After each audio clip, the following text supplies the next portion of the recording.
Welcome to History Crossroads, where past meets present, and every story reveals a new path through time. Imagine standing at the gates of a Nazi concentration camp, rifle in hand, the air thick with the scent of death, and knowing that what lies beyond those gates will haunt you forever. The cries of the dying, the silence of the dead, the ash in the wind. It was a place where humanity had been all but erased. This is the story of Felix Sparks, the soldier who led the charge to liberate Dachau and carried its ghosts for the rest of his life. What he saw that day would forever alter the course of his personal mission, his military career, and his deep commitment to justice. Welcome to History Crossroads, where the forgotten figures of history step into the spotlight.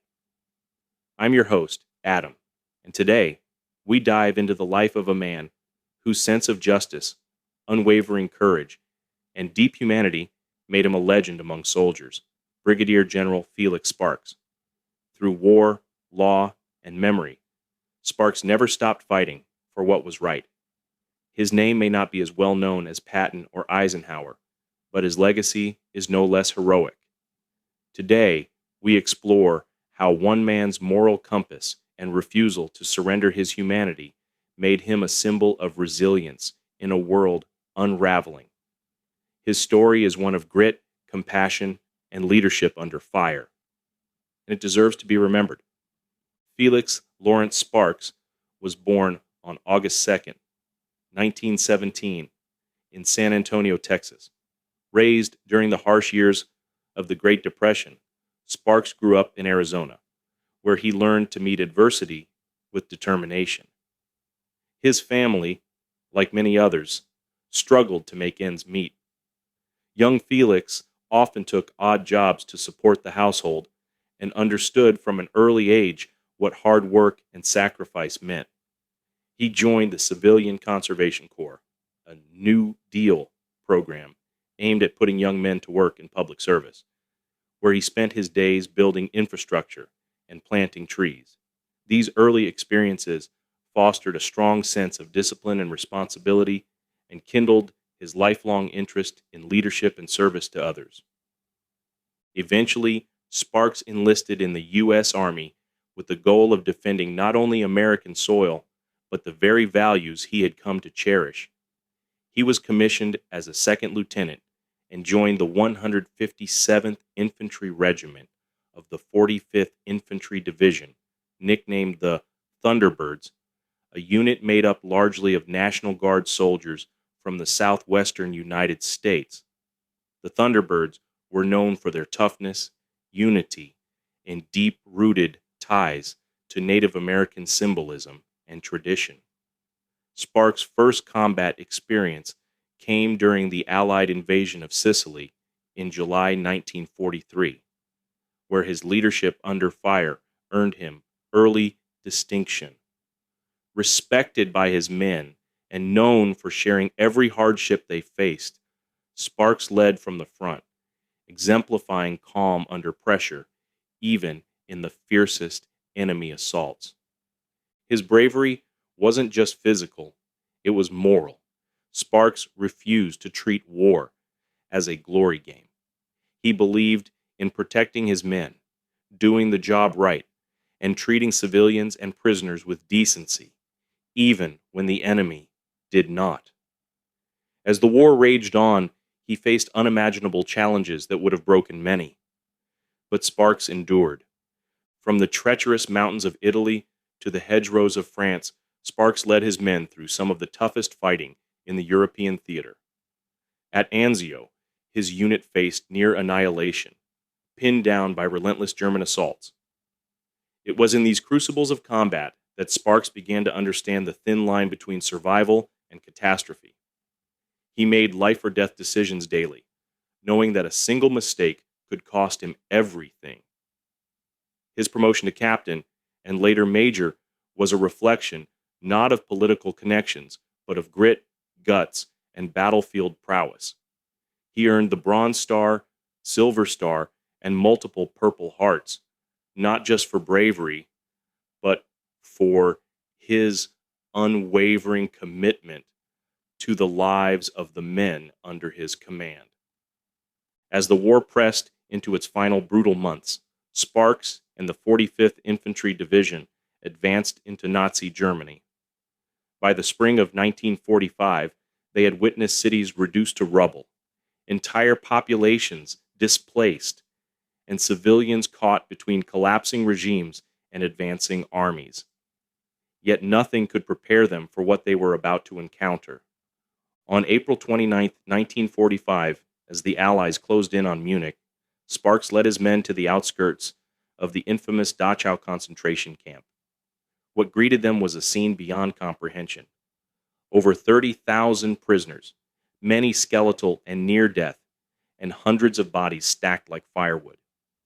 The stench was overpowering, the silence chilling, broken only by the distant sobs of survivors, some of whom fell to their knees at the sight of the Americans.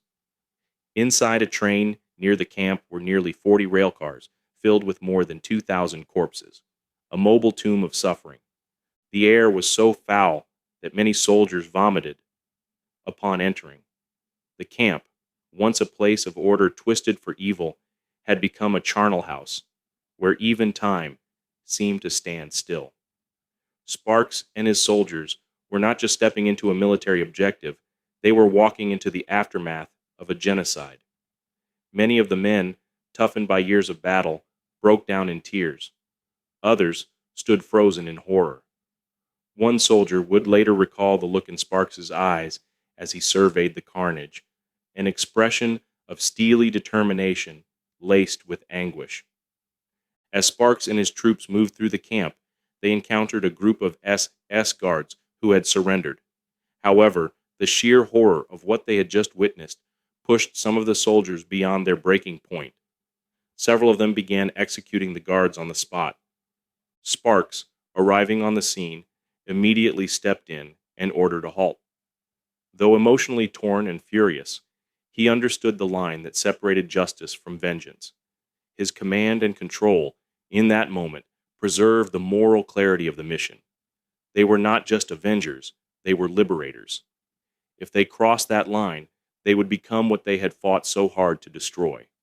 Sparks later recounted the moment as one of the hardest decisions he had ever made, saying it would have been easier to look away. But he didn't. He couldn't. Later investigations into the incident acknowledged the unique psychological trauma of the liberators. Sparks himself was questioned, but his quick action to stop the violence helped preserve his integrity. He didn't deny what happened, but he took full responsibility for ensuring discipline was restored. His leadership in one of the most ethically volatile moments of the war earned him the enduring respect of military historians, Holocaust educators, and many of the liberated survivors who saw in him not just a soldier, but a protector. After World War II ended, Sparks returned to the United States with the weight of Dachau forever etched into his memory.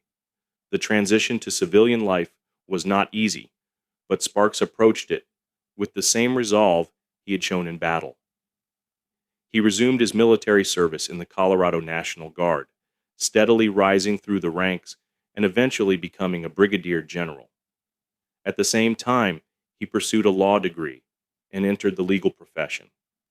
His dedication to justice led him to serve on the Colorado Supreme Court, where he was known not only for his legal expertise, but for the same unwavering moral compass that had guided him on the battlefield. His legal career was marked by the same values he embodied in war: fairness, honor, and a refusal to tolerate injustice. Sparks became a respected figure in Colorado's legal community, known for his sharp legal mind, compassion for veterans, and unshakable sense of ethics. He championed veteran services, worked on legal reforms, and spoke at countless civic events, but Dachau never left him. He would often speak about the experience in somber tones, reminding younger generations of what hate, unchecked power, and silence in the face of evil can produce. He believed education was the first line of defense against the return of such horrors. In his later years, Sparks collaborated with authors and documentarians to ensure the truth of Dachau's liberation was never forgotten. He contributed to Holocaust education efforts, gave speeches, and honored survivors. One of the most notable projects was the best-selling book and Netflix film adaptation, The Liberator, which chronicled Sparks' journey from Sicily to Dachau. His legacy became more than just that of a military hero. He became a guardian of memory, an advocate for accountability, and a voice for those who did not survive. His story became part of educational curriculums and training materials for military officers. In a world that often forgets, Sparks insisted we remember. Sparks passed away in 2007 at the age of 90, but his story lives on. In books, in classrooms, in military academies, and in the faces of those he helped free. His life reminds us that true courage is not just about facing danger, but about making the right decision when everything inside you screams otherwise. He showed us that it's possible to face the depths of human cruelty and still choose compassion. His legacy is a challenge to all of us, to lead with integrity, even when it's hard. If this story moved you, please follow History Crossroads and share this episode with anyone who believes history still has lessons to teach. You can find more stories like this on our YouTube channel, where we dive deeper into hidden chapters of the past. We're also on TikTok, Instagram, and Facebook. Thanks for joining us today, and remember, history is never far behind.